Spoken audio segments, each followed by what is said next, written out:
Hello, welcome back to Kim Reads. Let's continue with Meet Kirsten. Chapter 2, Lost. Kirsten sat under an oak tree with Mom and Peter. She patted down the grass to make a bed for Sorry. Although it was only June, the grass here in the park was already as dry as straw. Summer was so hot in America. 3 months ago, when they left the farm in Sweden, Kirsten had needed her wool skirt and shawl. Now her clothes were much too heavy. Even without her quilted petticoat, she was hot. Peter lay on his stomach, watching the road. He was on the lookout for Papa and Lars, who had gone to buy tickets for the rest of their journey. Papa promised that he would later take Peter and Kirsten to buy bread and milk. Kirsten couldn't wait. She wanted to explore this new town, New York, but Mama wouldn't let her go by itself. Swedish children could easily get lost here in America, Mama warned. While Papa was gone, Kirsten watched the New Yorkers stroll by. The women and girls wore flower dresses with lots of ruffles. The men wore tight trousers and white jackets. Kirsten looked down at her own tattered clothes. The only fine thing she wore was the amber heart her grandmother had given to her on the day they said goodbye. "Oh, Mama, I wish we could wear such pretty dresses," Kirsten said. "Only people on the ships look like this." "Our clothes are dry and clean. We don't need to be ashamed," Mama answered. Her cheeks were pink again, and now she smiled. "Besides, how could I milk a cow if I wore so many ruffles?" Peter made a face. He hated to dress up, even for church. Then his frown turned into a grin, and he jumped to his feet. "Here come Pop and Lars," he called. Lars held a handful of cherries. Papa scooped more fruit from the knapsack slung over his arm. He gave one big handful to Peter and another to Kirsten. Then he knelt beside Mama to share what was left. "I've never seen such large cherries," Mama said. "Everything in America is big," Lars announced. "Wait until you see New York."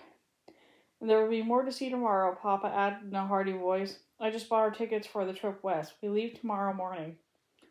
"Did you find an honest agent?" Mama asked with a worried frown. "Old Mr. Peterson was cheated out of his money by a dishonest agent. I didn't know there were so many thieves in America." Papa put his hand on her shoulder. "Yes, our agent is a good man. He left Sweden 4 years ago, and he knows English well, and he helped me change our money out of bank." Mama still sighed. "It's such a long way to Minnesota," she said. "But the agent will guide us all the way to Mississippi River. He said we'll have to travel only a few weeks more," Papa replied. "And now that we're on land, we'll get our strength back quickly," he smiled. "Don't lose heart." Mama smiled back. "No, I won't lose heart now." Peter tugged the sleeve of Papa's shirt. "Let's go buy our milk and bread," he said.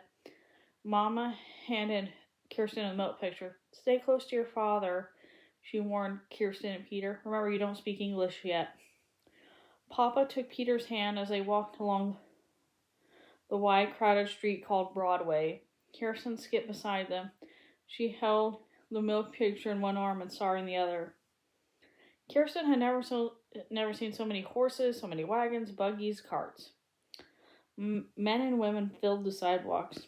Children darted among them. In her small town in Sweden, Kirsten had known everyone she met. Here everyone was a stranger. These Americans chattered, called, and shouted all around her. Kirsten couldn't understand a single word they said. She walked with Papa past carts full of onions and potatoes.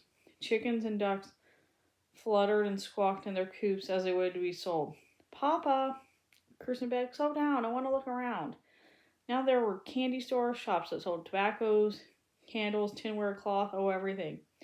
"Here's the bread shop," Papa said. Round loaves of white bread were stacked in the shop window. Papa counted carefully out 2 American coins, and the shopkeeper gave him several rolls. He handed one to Kirsten, one to Peter. "No, we'll get milk," he said. The fresh bread was soft and sweet. Kirsten tried to eat slowly to make it laugh. She kept her eye on Papa's broad shoulder as she walked down the street munching. She saw women holding huge baskets heaped with fruit. She couldn't understand what the women said, but red berries in their basket reminded her of the delicious cloudberries her grandmother gathered in Sweden. Kirsten paused a moment by a gray-headed berry seller. Then came a A boy carrying a silvery tray fish bumped her. She almost stumbled over a small black boy who polished a man's boots. Wait, Papa, she called over the racket of the horse's hooves on cobblestones. But Papa was gone. Kirsten had lost sight of him in the crowd. Clutching sorry, Kirsten ran. She squeezed between women with their shopping baskets. Papa, wait for me, she called. But she didn't see Papa. Lots of little boys chased through the crowd, but not one of them was Peter. Maybe Papa and Peep are already at the milk shop, Kirsten thought. Maybe they're waiting for me to come with a milk picture. She hurried along, looking at the shop window for cheese and barrels of milk. Where was the milk shop? Was it on the other side of the street? Kirsten climbed around pigs that poked their snouts in the trash of the gutter. And then she dodged in front of a buggy, ran across the street, and headed down the road shop. She couldn't find the milk shop anywhere. And this side of the street was even more crowded with shoppers. The babbling of their voices made her head swim. Papa, Kirsten called. Her cry was lost in the noisy street. Kirsten tucked her necklace into her collar and hugged the milk picture tightly. Mama had said there were thieves in New York. A lot of thieves. They would steal anything. Papa, Papa, Kirsten shouted. Papa was nowhere to be found. Maybe I should go back to the park, Kirsten said to herself. Mama's waiting there. But now Kirsten realized she didn't know where the park was either. Which way had she come to Papa? How many corners had they turned? She asked a woman with a baby in her arms. Please, where's the park by the river? The woman kept walking as though she hadn't heard Kirsten. The park? Kirsten asked a tall boy with black hair. He said something to his friend, and they laughed at her. Help me, Kirsten cried out. Please help me. No one even glanced at her. Could anyone in this big crowd understand that she was lost? Sun reflected off the cobblestones, and the smell of garbage made Kirsten dizzy. Her head spun as though she were on seasick on the ship. But this time she wasn't seasick. She was frightened.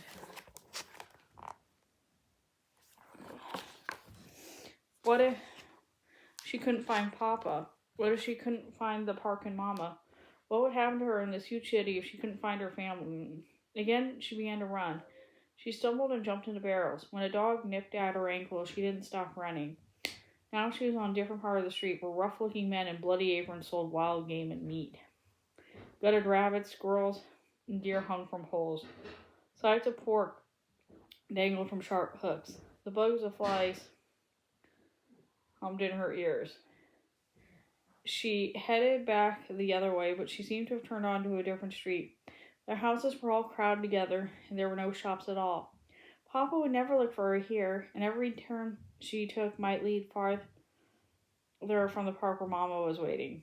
Kirsten wanted to be brave. She wanted to have heart like Mama. But she sank down on the steps of a brown house, her face hid in her skirt and wet. Tears ran between her fingers and dropped on her lap. Oh, sorry, she cried. What if we can't find Mom and Papa? Will they go to Minnesota without us? After what seemed like a long time, Kirsten felt a touch on her shoulder. A brown-haired young woman in a long blue apron stood beside her. When the woman spoke, her voice was gentle. She seemed to know something was wrong. I'm lost, Kirsten said. The woman didn't understand. She looked puzzled and shook her head, and more tears ran down Kirsten's cheeks. The woman spoke then. Now she made a motion as if she were pouring. Did you want the milk picture? Kirsten clutched it to her chest, and the woman went back inside the house.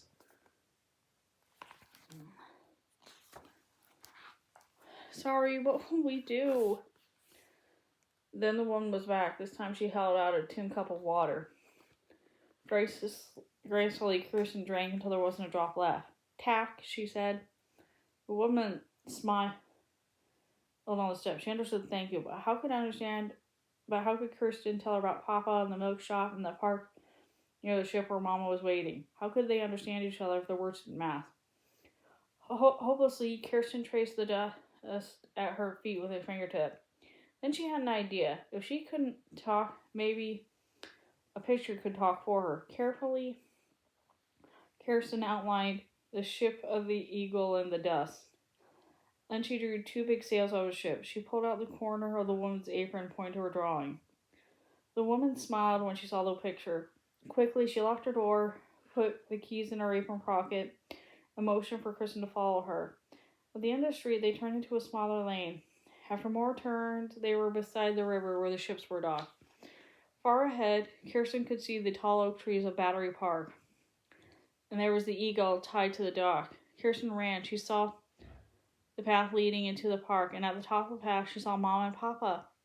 "Mama, Papa, here I am," Kirsten shouted. Mama turned and shaded her eyes to look. Papa began to run down the path, his boots scoured in gravel. Kirsten flung herself into Papa's arms, then into Mama's. "Kirsten, you frightened us," Papa said. "We couldn't find you anywhere."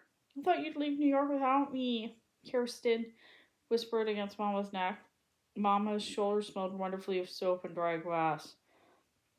The sun made her hair look like gold. "What?" Mama said. "We would never ever leave you, but how'd you find your way back?" Kirsten realized that the kind woman was gone. She pointed to her walking away along the path beside the river. "I drew a picture of our ship, and that American lady helped me find it." Papa hugged Kirsten again. "You're a very smart girl," he said, "but be smart enough to stay right beside me next time. Promise?" "I promise," Kirsten said, and meant it with all her heart. And that's the end of that chapter.